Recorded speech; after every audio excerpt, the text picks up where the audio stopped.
The Pixel 7a is a representation of what Google is able to provide us in a budget-friendly experience. And what I mean by this is, for 2023, the Pixel 7a is going to be Google's mid-ranger. It's going to feature the processor from the 7 and 7 Pro, so it's giving us some of those processing power and prowess of basically the Tensor G2. But it also provides us the experience of what Google has for post-processing and, of course, algorithmic processes of on-device solutions for their services. So this is TK, and this is my first 24 hours with the Pixel 7a. Should you get it or should you skip it? Let's check it out.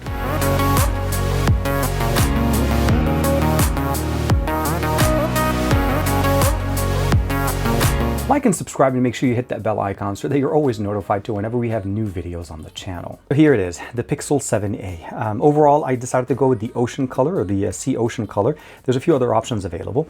In the box, we have basically the OTG adapter for the USB-A to USB-C connector to be able to transfer our content directly to our device. And of course, we have the USB-C to C cable to transfer data and of course connect it directly to a charger.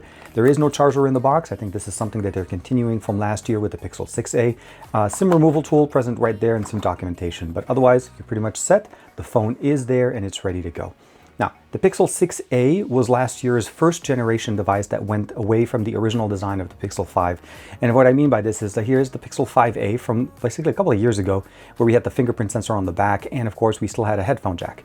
The Pixel 6a and 7a, which is what we have right now here, is in front of us, does not have a headphone jack, and the fingerprint sensor is underneath the display, which is something that we've seen and we continue to see on Pixel devices.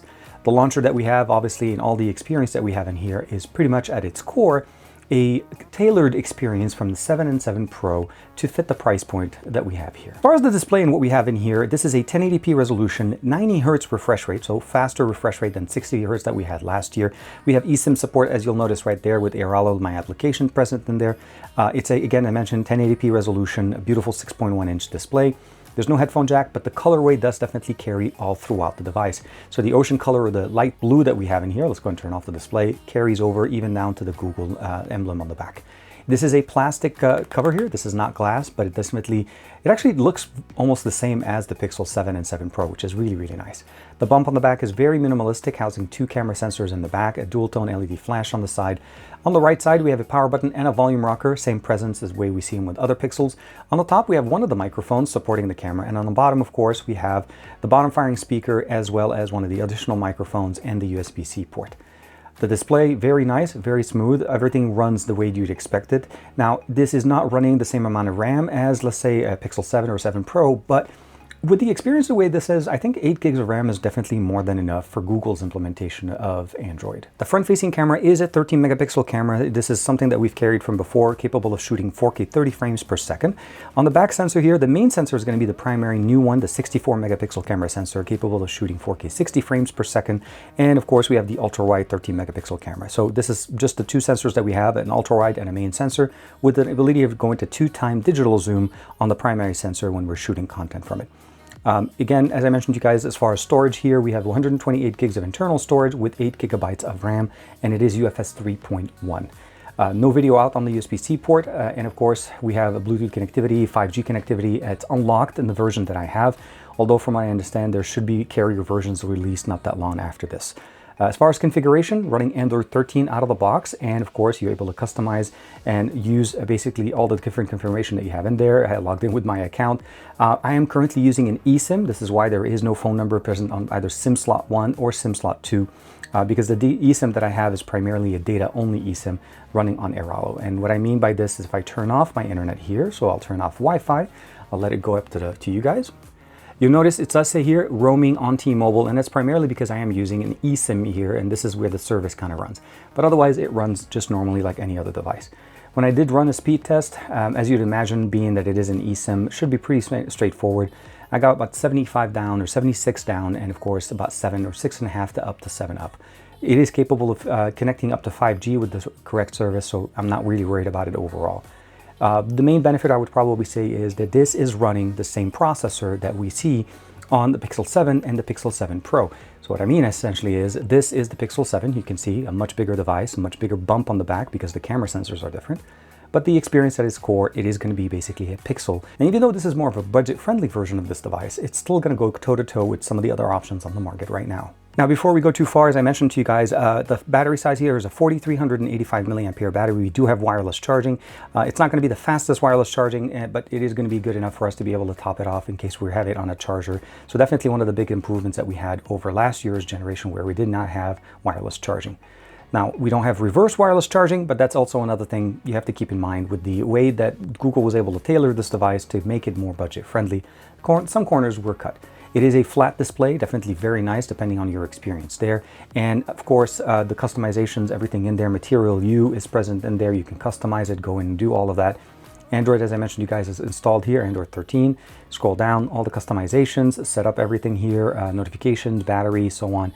I haven't gone through a full cycle of battery yet, but being that it is a slightly smaller battery than what we have on the, let's say, Pixel 7 or 7 Pro, we need to keep in mind a couple of things. A, it's not running at the same refresh rate. B, it is a 1080p resolution, not a QHD resolution. So what that means essentially is that the battery shouldn't have that much of a hit from the processor alone, or even the display that we have in here, which is some of the things that we have to keep an eye on. The fingerprint sensor works just the way that you'd expect it. The 90 Hz refresh rate is definitely very, very nice. And of course, 90 Hz is supported across the devices. You can definitely scroll through, see the different benefits in here. It's a much, much better implementation.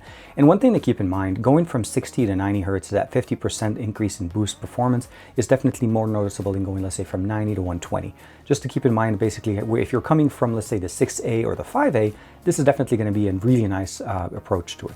But other than that, I think if we're just looking at overall performance, camera modes, we have, again, as I mentioned to you guys, 4K 60 on the main sensor on the back and 4K 30 on the front.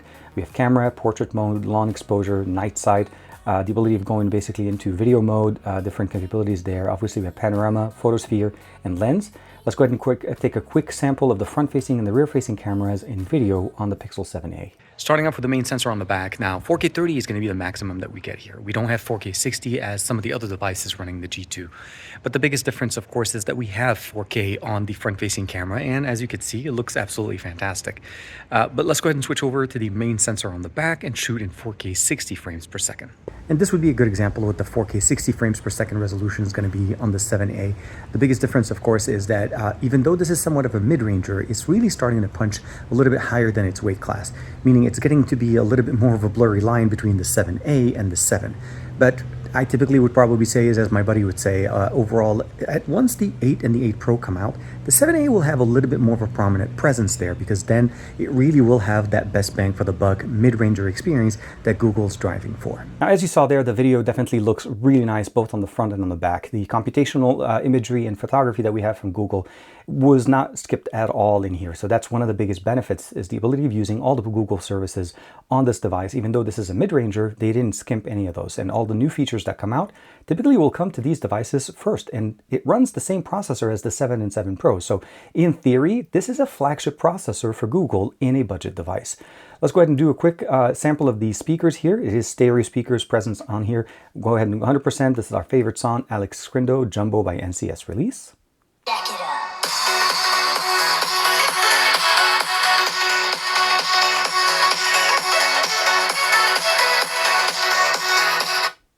Now, they definitely get pretty loud, although not very pronounced, so that it doesn't sound very full as far as bassy sound, but they can definitely get pretty loud. So for phone calls, video calls, or even enjoying content on this is not going to be an issue. You can turn it on, put it on the table, and enjoy it like a boombox, or if you want to watch content on this, this is going to look really nice. 6.1-inch display with the battery that we have in here. Should be able to hang with us here for quite some time. Now, as far as the overall experience as gaming and so on, the capabilities of having the Tensor G2 with the 8 gigs of RAM should make this a champ in any situation. Geekbench scores and so on may not give it the highest score, but it should be able to churn through some of the content that you'd like to be able to either play or watch without any problems. One of the biggest benefits of having something like this, a device made by Google, is the ability of being able to actually getting transcription done automatically, offline, even or online, directly as you're recording audio. And as you can see here, it's actually doing it live. I'm actually speaking directly to you right now. And as you can see, it does that there. Not only that, we're also able to search those and see how those different functionalities work later on once we're done. I can go in, I can see the transcription, and I can actually search the transcription based on that. The ability of using the assistant natively and really, really fast. So basically the ability of basically going, what's the weather like today? As you see, the response is almost instantaneous, and there really is no issue as far as dictation and using those functionalities in there very, very nicely. And probably one of my favorite features of a Pixel device is the ability of using the assistant to help us type. Also, the ability of using the assistant to write punctuations and respond to messages without even having to hold our phone.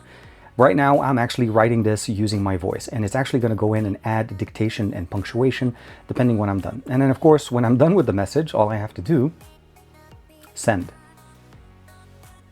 Now, obviously, this was not a real message. This number was not true, but the main thing is obviously the ability of being able to use my voice to do all of this. And I can do this even when I'm offline. Delete online. Delete the last sentence. And I can do this even if I'm offline. Send. I'm sure there's a lot of us wondering should I go for the Pixel 7 or should I go for the Pixel 7a? The line between those two devices is such a blurry line because they're technically running similar experiences overall. Now, there are some clear differences between the two from the overall aesthetic, the camera, the primary sensor that we have in there. The 7 is closer to the 7 Pro when it comes to that, but then what I'm trying to put together here is this. The Pixel 7a is intended for the entire year of 2023, starting from now through the middle of 2024 when let's say the 8a, if that gets announced. So if you think about it in that sense, when the 8 and the 8 Pro get announced a little bit later on this year, this is still going to be the mid-ranger that Google's going to push for. So basically that's really where they're trying to put it together. Although right now the 6a, the 7a, and the 7 and the 7 Pro are available, one of the things we'll probably see is that the 7a will continue through the year, while the other devices will probably just let go and then basically take over by the new 8 and 8 Pro.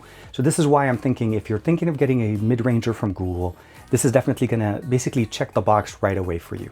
Capabilities and everything, if you're familiar with Pixel, if you love how Pixel devices are easy, you basically take images as I'm sharing with you guys right now, you just turn on the camera, take some pictures, and you know they're going to be great pictures. Post-processing on Google devices has been known for many, many years, and many companies try to develop their own algorithmic systems to be able to get closer to what Pixel does. Video is pretty decent. It's not going to be the best video on the market. Keep in mind, again, 4K 60 is only on the main sensor in the back, although on the 7 and the 7 Pro, we can shoot on the front-facing sensors as well. 4K 60. We have 4K 30, so definitely not an issue. So if we want to wrap up and just kind of give an initial impressions of what the 7a is trying to do, it's really trying to fit for that mid-ranger experience through this year, the rest of 2023 through 2024. And what we're looking at here is a pretty good experience. Getting Android 14 is going to be one of the first things that come into Pixel devices, definitely going to be one of those there. If you want to be able to jump in on the betas, Pixel devices are there. The latest and greatest features from Google when it comes down to their devices will always come to Pixel devices first. And this being the latest version of it will definitely keep you on the utmost, I would say on the bleeding edge of features from them. So at the end of the day, I would definitely recommend this. If you're coming from a 6a, it's a little bit of a different conversation. From a 5a, I feel like there's enough of an improvement that you can definitely go to it.